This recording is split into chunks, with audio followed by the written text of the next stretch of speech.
All right, good morning, everyone. I want to welcome you all, excuse me, to this biweekly press briefing.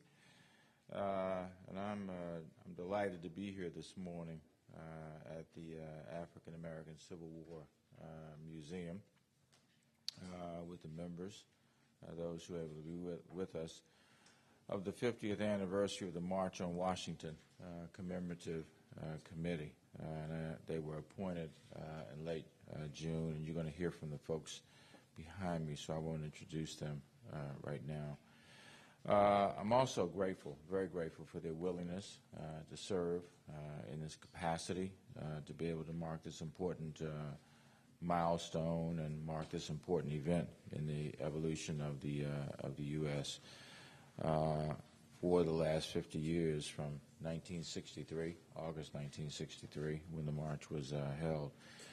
I was especially pleased that Frank Smith, in whose house we are today, accepted my invitation to chair the Commemorative Committee, and also Linda Kropp, our former council chairperson, who has agreed to serve as vice chair. And I want to thank them personally for their willingness to be able to serve yet again the people of the District of Columbia.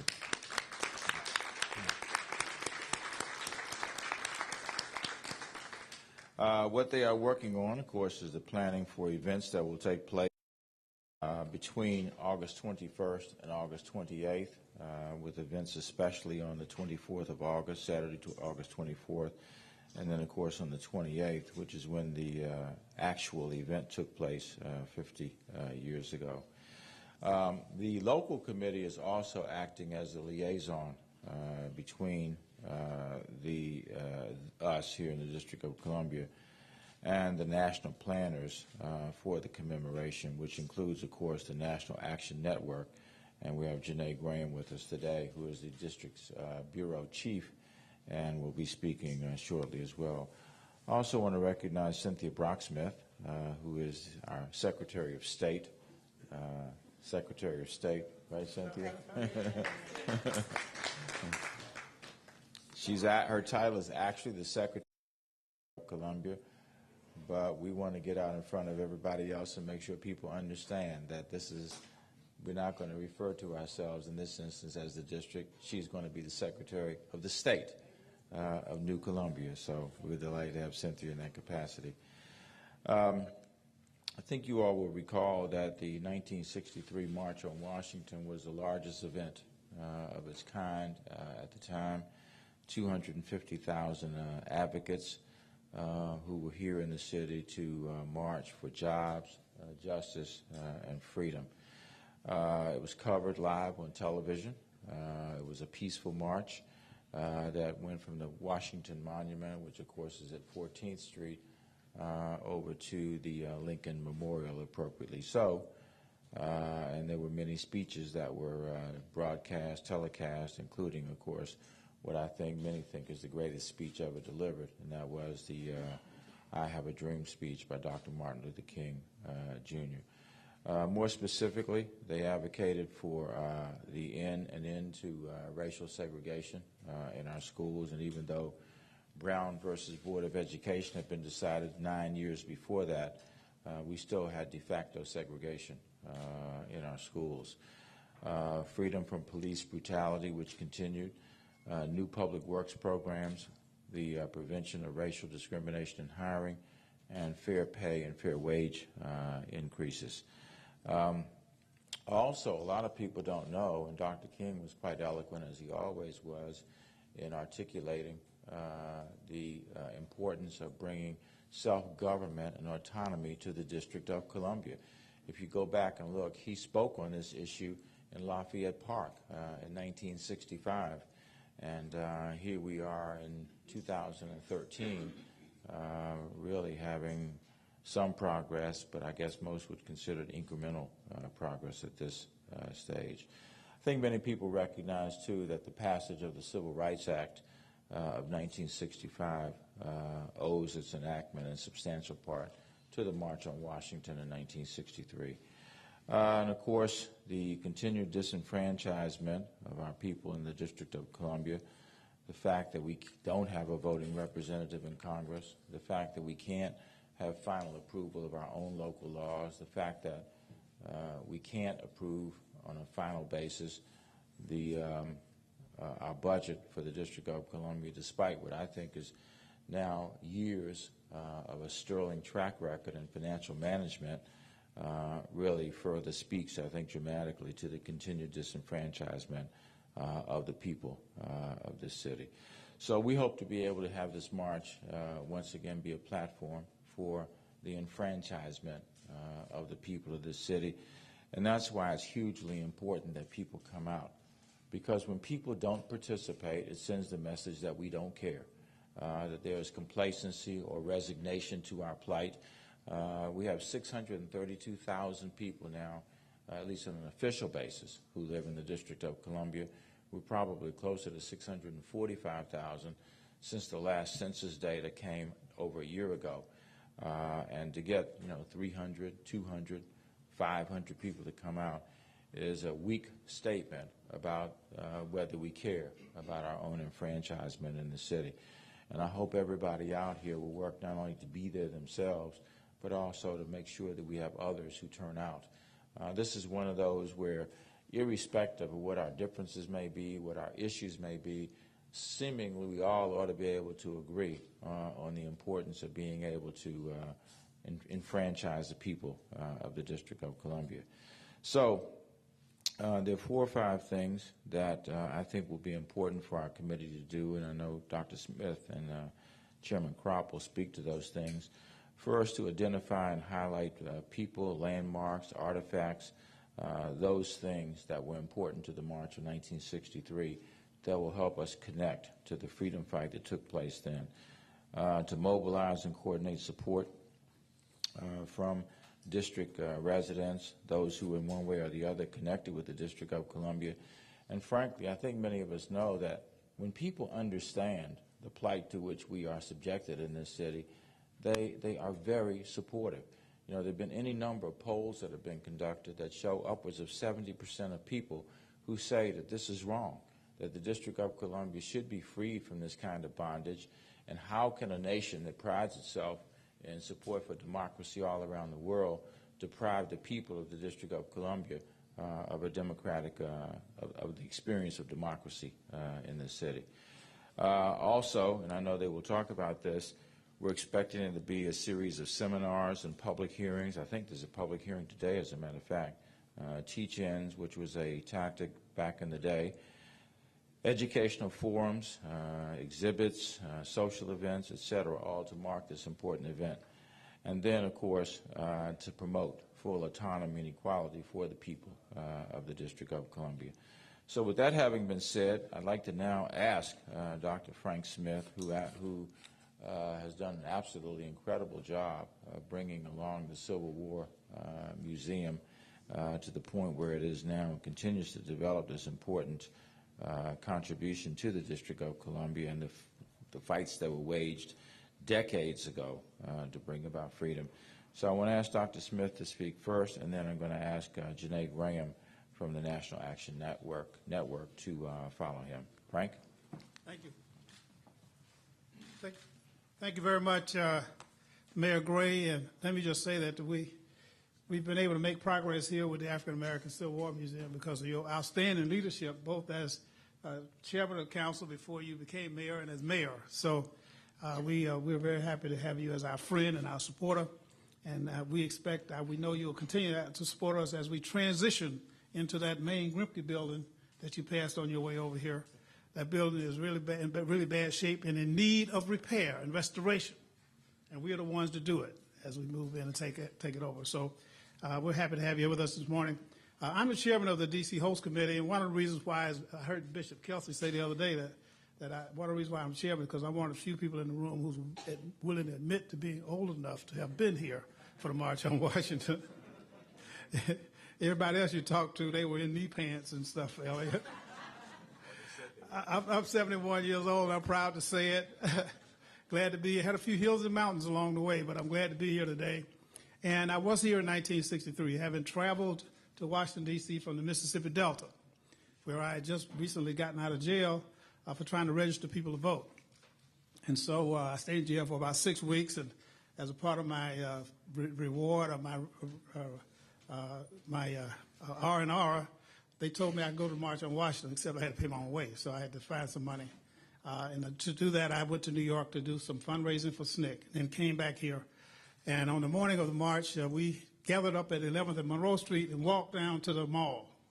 And I remember as I went on to the mall, there were thousands of people who were running, trying to get to the front so they could get up closer as they could to the Lincoln Memorial. And I remember thinking to myself that for the first time in my life that I thought we had, first of all, a lot of friends who were supporting us in our cause for freedom and justice.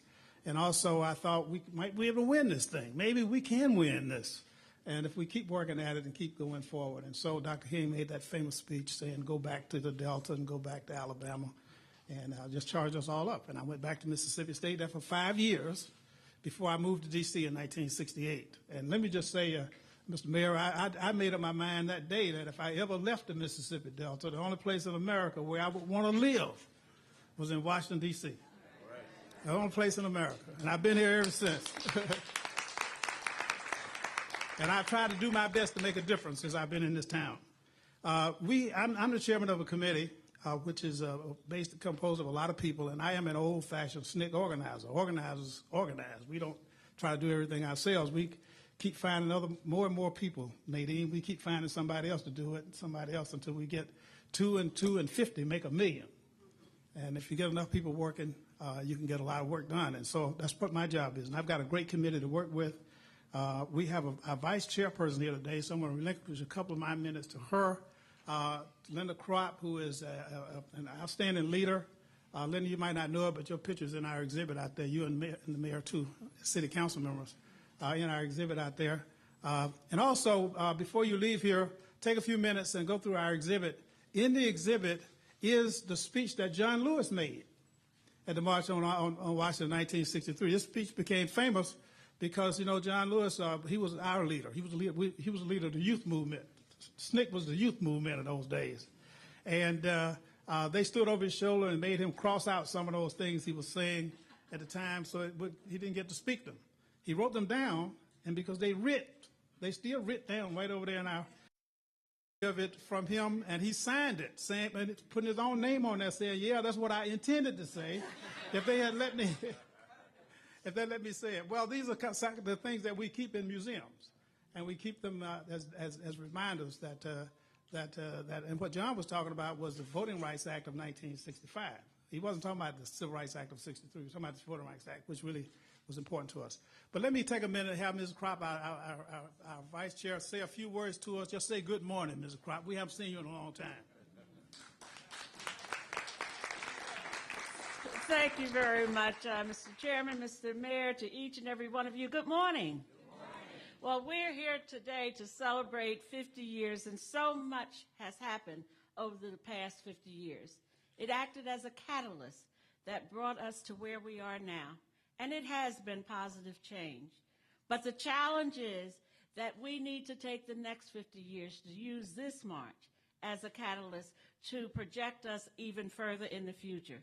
The District of Columbia still has many challenges. As the mayor said, we still do not have our freedom. And as they marched 50 years ago for freedom, for jobs, for justice, for equality, we still have to do that march again. So I'm happy to be here with each and every one of you as we renew the idea, the promise, the challenge, and the march. Together, we shall succeed. It's a pleasure seeing all of you again.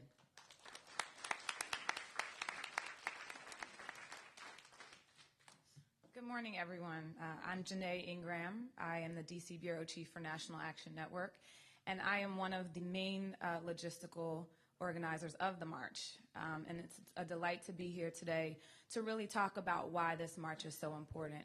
Obviously, for the citizens of Washington, D.C., you understand the limits that you have on your city, being able to have a vote in Senate, being able to have a vote in Congress.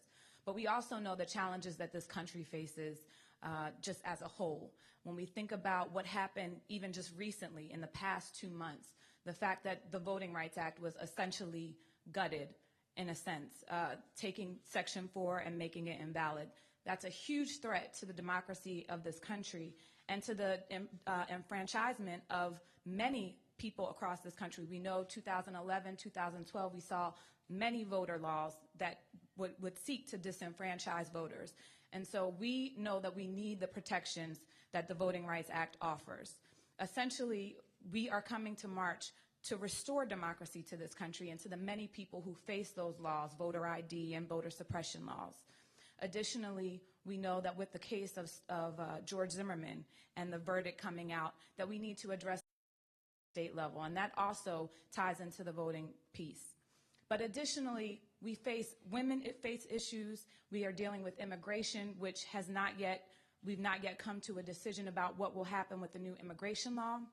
We also know that students have many challenges as it comes to their rights. We know that their student loan rates keep going up, and the threat of that is harmful to students who want to enter college and be able to come out without a mountain of debt. We know that we have several issues in the LGBT community, specifically the fact that their employment rights are sometimes at risk. And so we know we have all of these many issues that we are now still faced with, even 50 years after the original March on Washington in 1963. And jobs, of course, cannot go without mention. Joblessness in this country is still an issue. Unemployment rates for the Black community are still 2 to 1 in comparison with the rest of the country, the national average.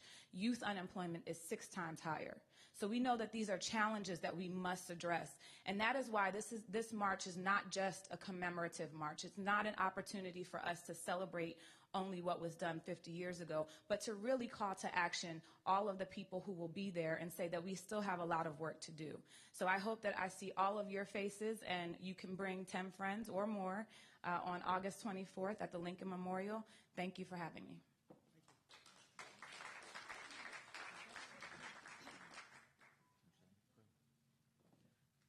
Good morning. I'm Cynthia Brock-Smith, Secretary of State of the District of Columbia. But above all, I'm a native Washingtonian who was there 50 years ago at the march.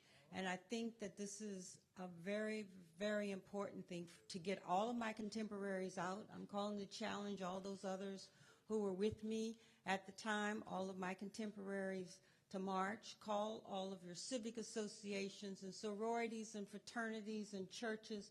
The committee is reaching out to all those groups, and I also particularly want to thank the unions who have been a partner in this all along the way.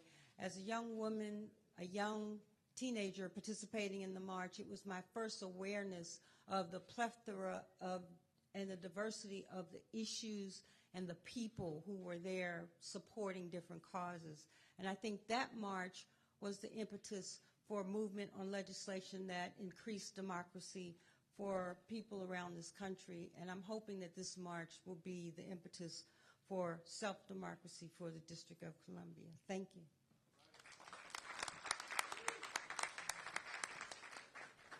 I was just talking to Frank. Those who were at the march in 1963, either, if you can stand up, do so, or raise your hand. All right.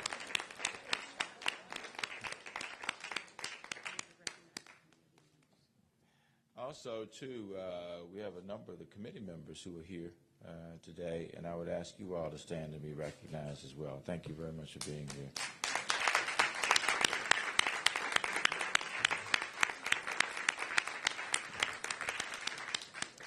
All right, the media, if you have questions on the march itself.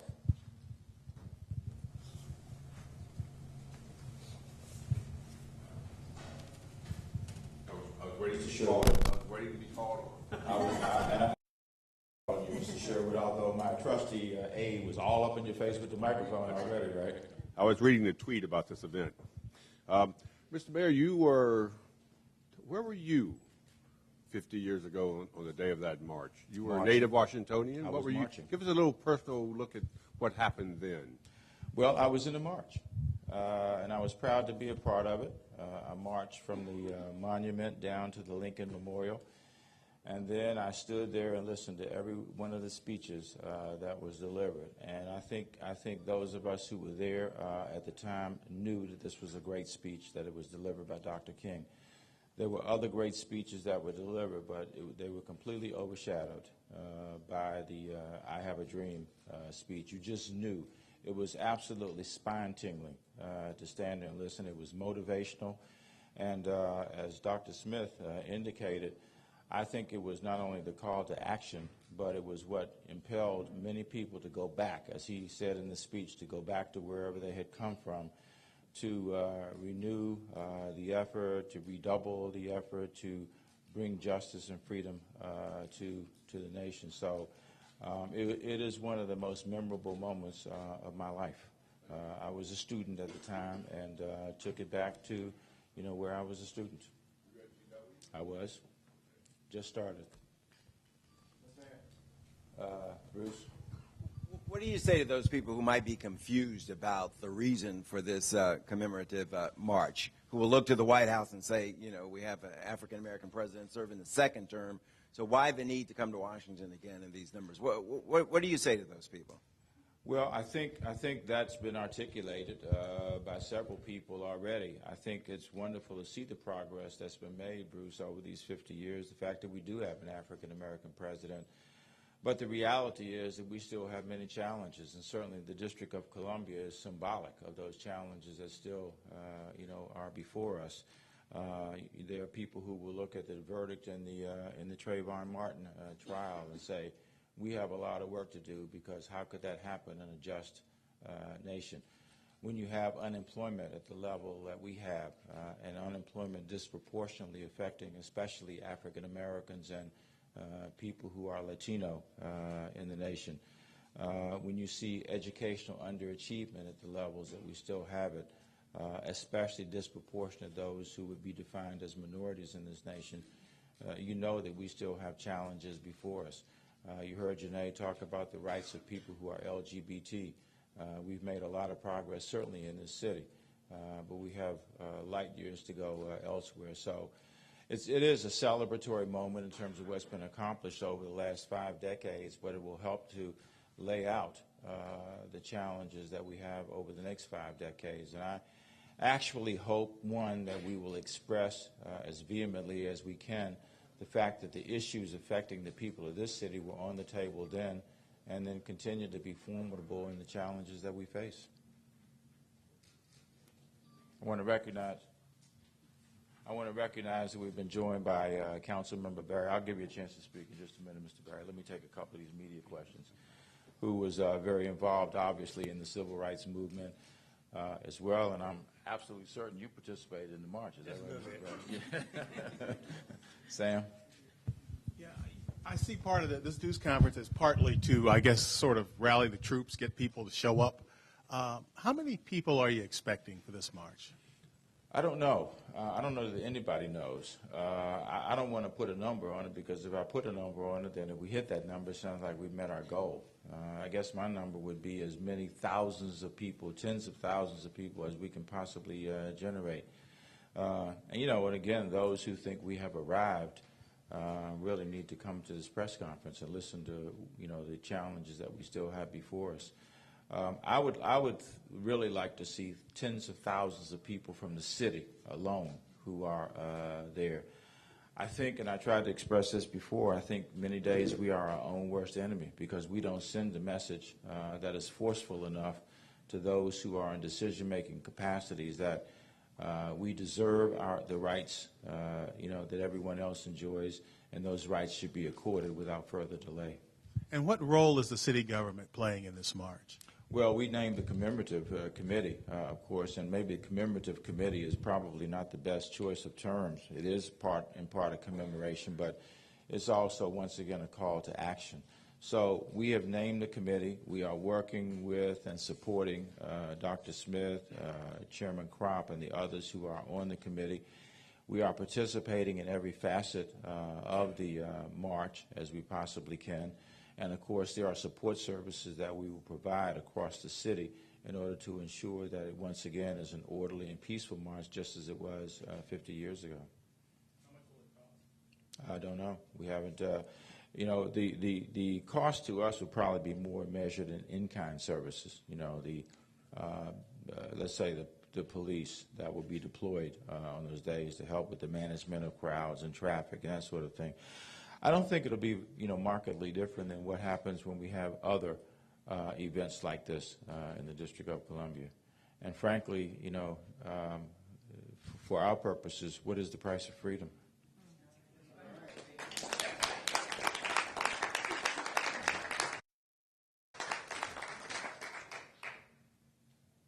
Mr. Barry? Yes, sir. Good morning. Frank knows I'm on SNCC time. Plus or minus a half an hour, mostly minus. But let me express my great delight at being here and thank the mayor for recognizing what time it is in terms of Freedom Town and naming Frank Smith as the chair of this. It's been fabulous. Just give the mayor a great round of applause for that. Remember that? And I was talking to Frank yesterday about what I was doing. But first of all, I was at the founding conference of the Student Nonviolent Coordinating Committee in Raleigh, North Carolina on Easter weekend. And we in Nashville have been getting ready for this movement long before Greensboro started. Reverend Jim Lawson had been meeting with me. I was a graduate student in my second year of chemistry at Fisk University. He came over and was teaching us nonviolent workshops. So when February 1st kicked off, we were ready because on that next Saturday in Nashville, Tennessee, from Tennessee State, Fisk, and American Baptist Seminary, we were ready to go. We took 300 people downtown, and obviously we got locked up. And that was my first real lockup. I had been close probably, shooting dice or something, running from the police when I was in Memphis, but not locked up. Not locked up. And we got locked up.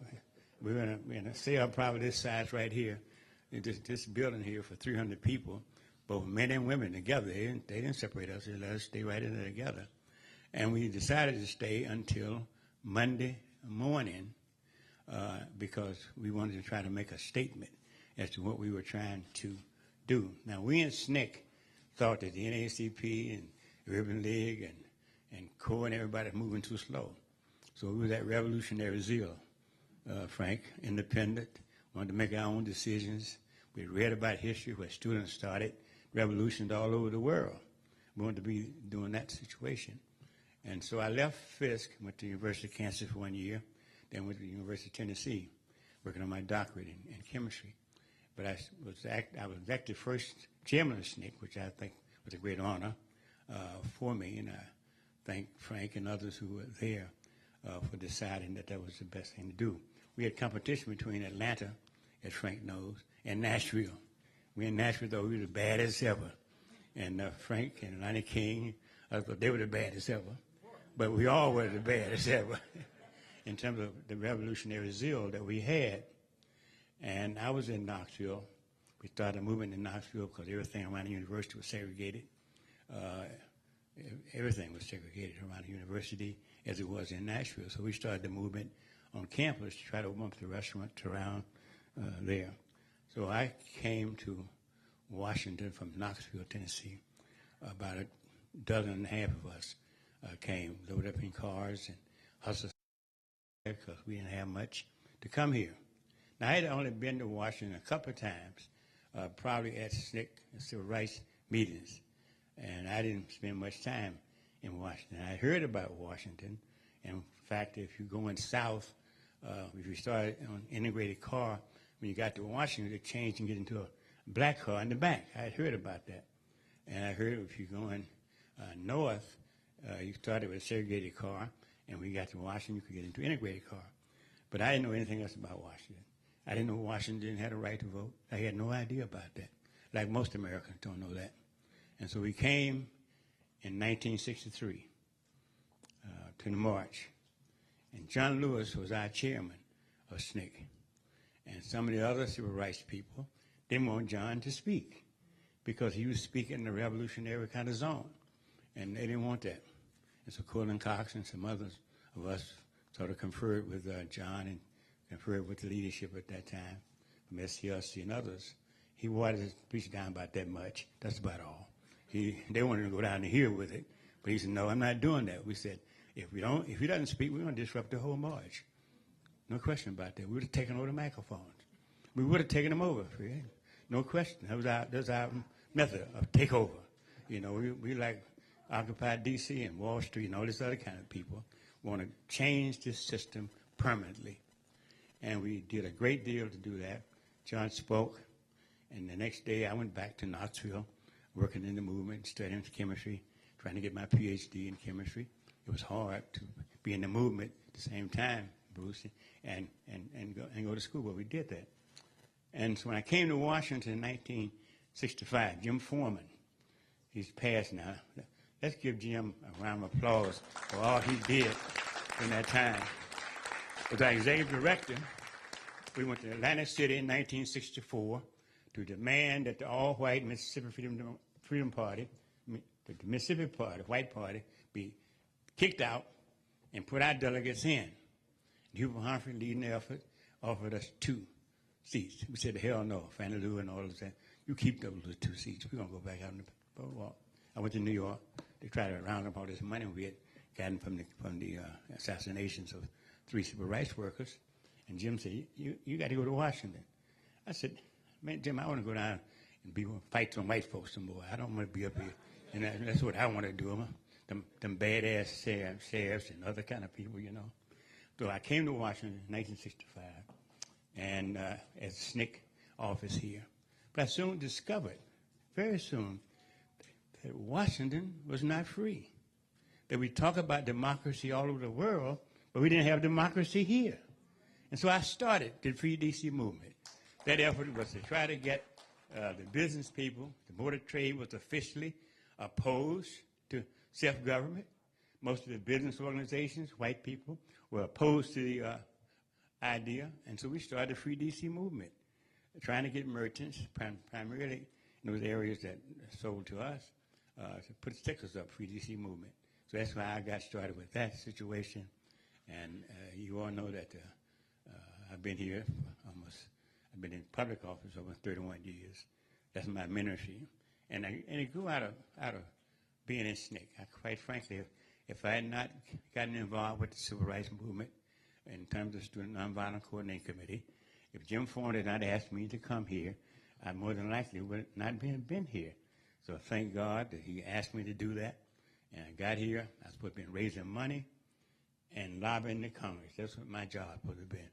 By the time I got here, Bill, I saw that Washington was as segregated and as bad off as some southern cities, that our cops were beating people up, 75% white police force, and et cetera. So I got busy. I did something as simple as have a block party for kids up there in First and around the Avenue. The cops wanted to try to break it up. We wouldn't leave. And finally, somebody threw a bottle. I think it was the police who threw the bottle, myself, quite frankly, and started to say, you got to go. So I didn't know too much about protesting in the North, up South, I say. So we left. But the rest of it is history. You all know that I've been very involved with all kinds of efforts to free people here from the bondage of self-government. We had a constitutional amendment. At one point, I traveled around the country trying to get that through. I think we got about 13 or 14 states, Mr. Mayor, and that's about it. I agree with the mayor. Until we step up the pace here locally, we're not going to be free. We're not going to be free until we do that, you know. And I understand that because a lot of my constituents, a lot of whom are poor, don't understand the connection between statehood and their well-being. So we have a responsibility to show the connection between our freedom here and their freedom from bondage and enslavement that they're suffering economically. And so we're going to continue to press hard. We're going to press hard. And one final point I want to make, you know, we just celebrated Nelson Mandela's birthday recently. And I recall when he was locked up in South Africa, one of the first stops he made was to Washington, D.C.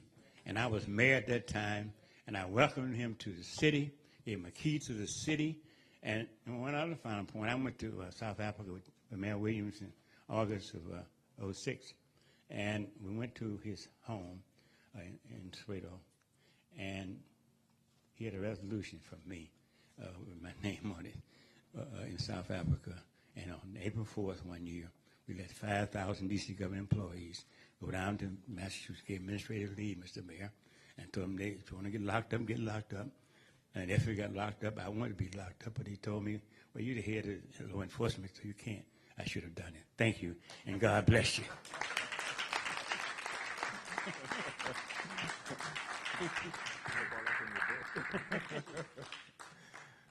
All right, thank you, Mr. Berry. And those who are here, that obviously is a rich, recitation of the history from someone who firsthand knows it. Any other media questions on this, Mike? Mr. Mayor, earlier one of the speakers referred to the Voting Rights Act, the recent developments there, and George Zimmerman. Recently President Obama, after the Zimmerman verdict, made some comments in a press event. He said that the country needed to do some soul searching around the issue of race. I'm interested in hearing from you whether you think from the city's perspective, do we have some soul searching left to do on that issue, considering the changes that the city's undergone the last 15 years or so? Do you see that that's something that we need to have a public conversation about? I think soul searching is an unending process.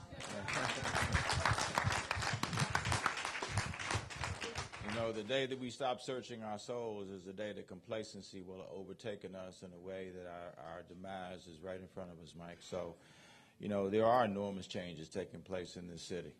We no longer have a majority population from a racial perspective. I think our African-American population is now, 48, 49%, and then we have a variety of other people. We have a richly diverse population from a racial and ethnic perspective. And even though we have made enormous progress in the last 50 years, we still have a long ways to go, especially in the city. We just celebrated, for example, the gains in with our children in our educational systems. And while we are really ecstatic about the gains that we are making, we continue to have a huge achievement gap in the city. It closed a little bit, but you look at the gap between white children's achievement in the city, which is around the proficiency level is around 90, 91%, and then African American children, it's around 45 or 46%. That is huge, and that is not reflective of the level of ability or potential in our kids. It's reflective of conditions to which some children have been subjected that have to be overcome. So, yeah, we have a lot of soul searching to do, and I hope everybody will continue to engage in that every day. Do you have a sense of whether the city in the march toward equality and harmony is further along than the rest of the country, or about in the same place, or maybe even behind? In terms of racial harmony? And equality. Well, I don't know. I don't have the ability to make those kinds of comparisons. I suspect that we're probably ahead of many. We probably are behind others. I don't think that's the barometer for me. The barometer for me is, are we where we should be? And we are not where we should be.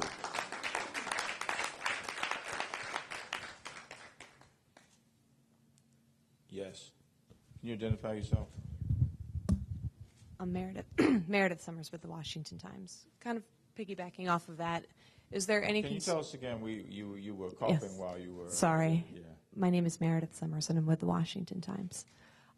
Is there any concern that there, with so many different messages and efforts from people coming in, that the overarching goal of the 50th anniversary is going to be pivoted away from? I mean, there's going to be people from across the country who come for a specific reason, whether it's for voting rights or for Trayvon Martin or for just to celebrate 50 years later. So how do you keep everybody? I'm not concerned about it. There were multiple messages back in 1963. I don't know, half a dozen, 10, 12. And frankly, people were able to focus on those, but I think the fundamental message was justice and equality. When you look at each one of those issues, that was the underpinning of each one of those issues, and that is justice and equality. And those continue to be issues for us today, now 50 years later. The things that Frank talked about, each of the speakers behind me, all 5 of the speakers behind me talked about, if you evaluate what's germane to those issues and what's fundamental to those issues, it will be justice and equality. So it may have a variety of manifestations, but that is really going to be the fundamental message, and I hope that resonates well over the next several weeks.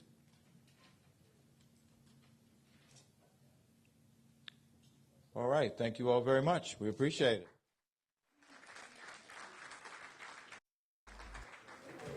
Ms. Brazil? Mr. Mayor, a couple of weeks ago you announced this agreement with DC United to build a new soccer stadium. The term agreement calls for the district to negotiate a transaction agreement with DC United by October 1, and that for the council to approve the deal essentially by January 2014. How are those negotiations going, and do you think that is a realistic time frame? Well, yes, those timetables were set on the basis of the discussions that had taken place. Mr. Liu, of course, has been our chief negotiator in those, and I don't know, Alan, we don't have any reason to deviate from those dates at this stage. We'll see if we have to. We all know that this is a very complex and complicated undertaking, and if there needs to be a modification or a revision to that at some point, we'll make mention of it. But we're not prepared to make any revisions or changes at this stage. Those discussions have been underway now for a number of weeks, if not months, and they are continuing apace. We, of course, had the discussions with Ackridge that were announced. And we mentioned at the event, as you will recall, since you were there, that we were going to be continuing to talk with PepCo as well as Mark Ein, who are substantial property holders in the footprint area of the stadium. I don't know if we have anything new to add, do we, Alan? We've had ongoing discussions on all of the properties, and I think we are scheduled, I don't know if it's on my calendar yet, to meet with the property owner for the scrapyard that's on the footprint of the site. And we've been working with PepCo and with Ackridge, and we've been meeting with Mark Ein. It's an aggressive timeline, but we think that we can hit it.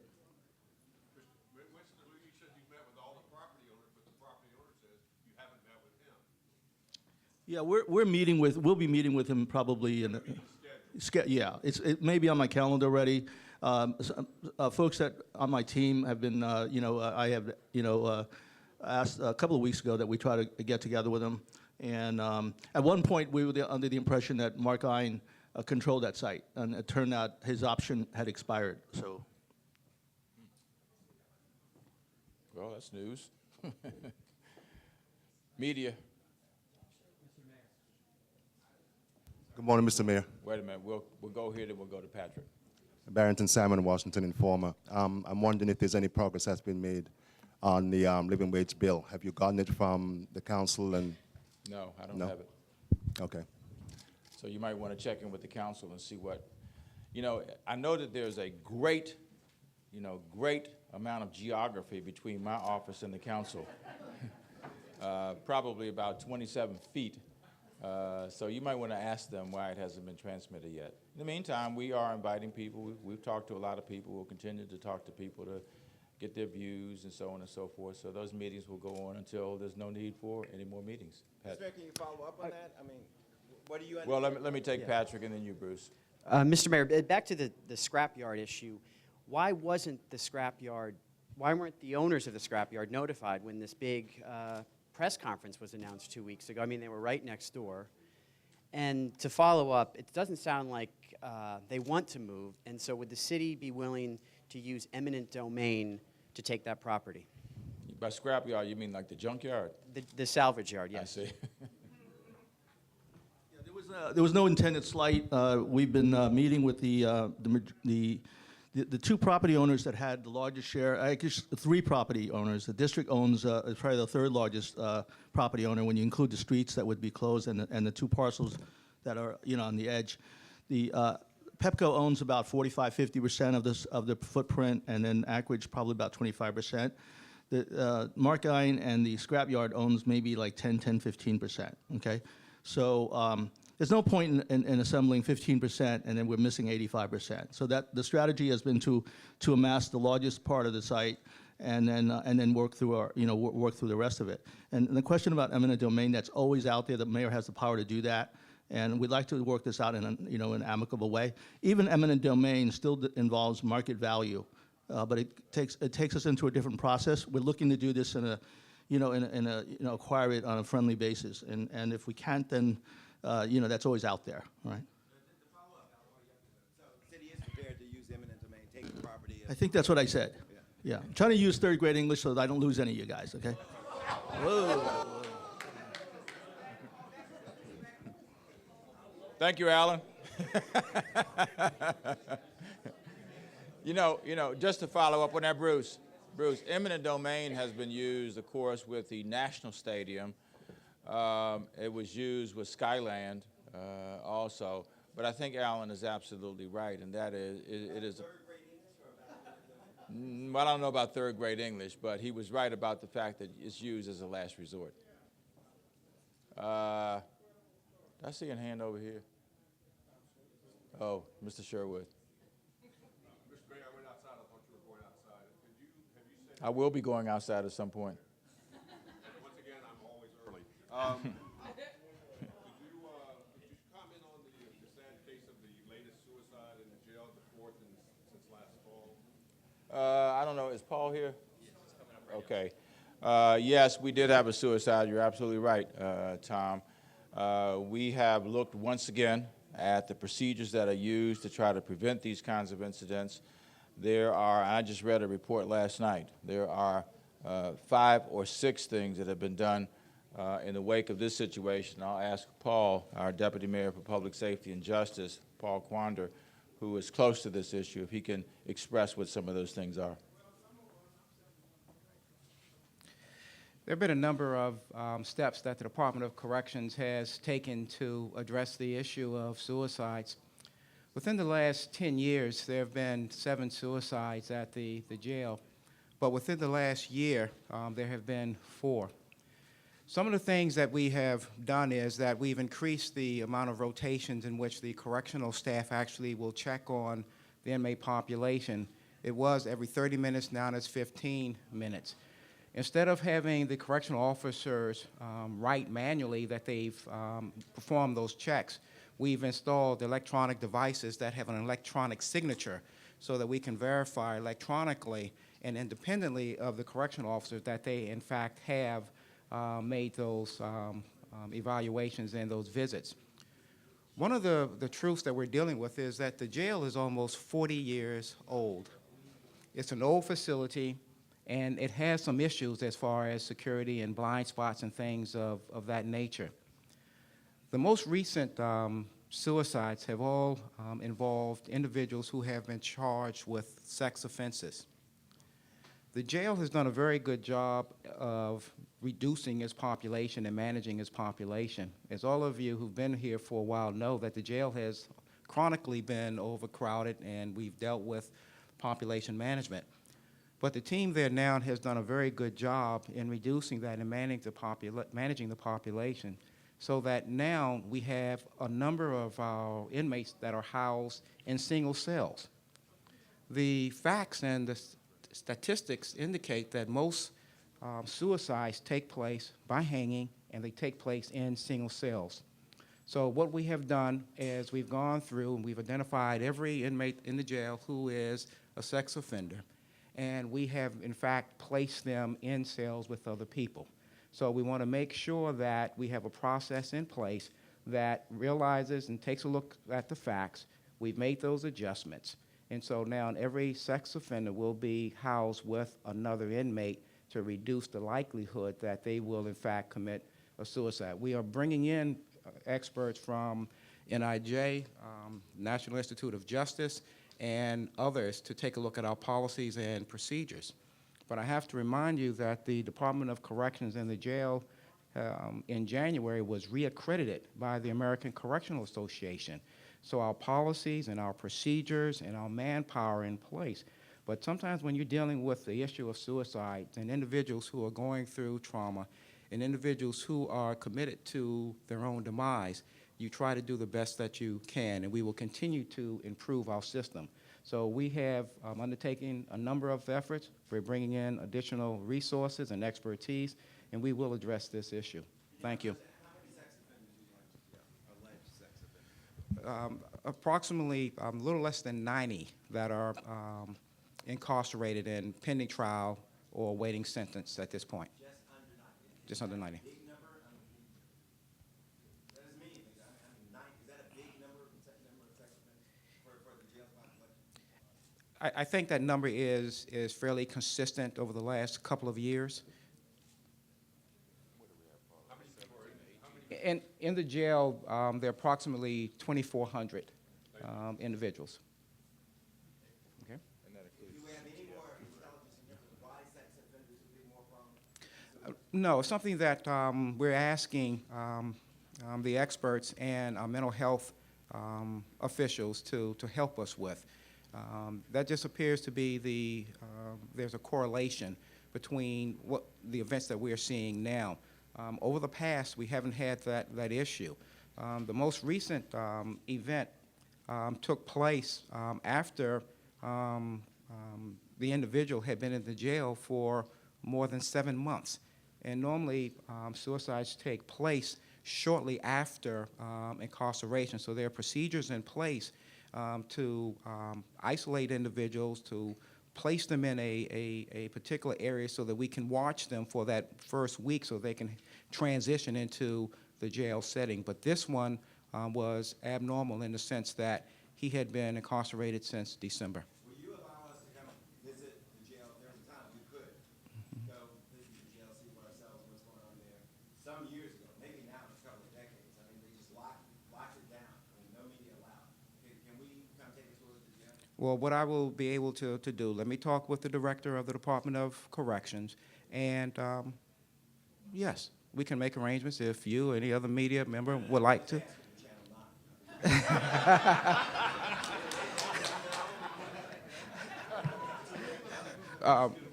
Bruce, if you would like to come to the jail, I will ensure that you will be able to come. I won't be able to ensure that you will be able to leave, but yes.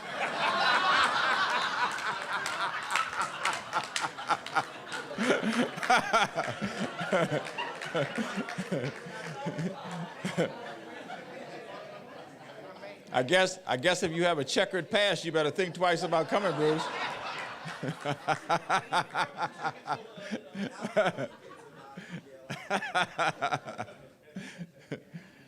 All right. Any other questions, Matt? I was just wondering if you could talk a little bit about the Chuck Brown Park situation, how you're feeling. A lot of folks are talking about the amphitheater no longer being there. Can you give us an update on that? Are you disappointed? Are you still Well, hopeful? our staff has worked closely with the community, Sheila Bunn in particular and Steve Glaudet. The two of them have worked very closely with the community. I don't know how many meetings they have been to.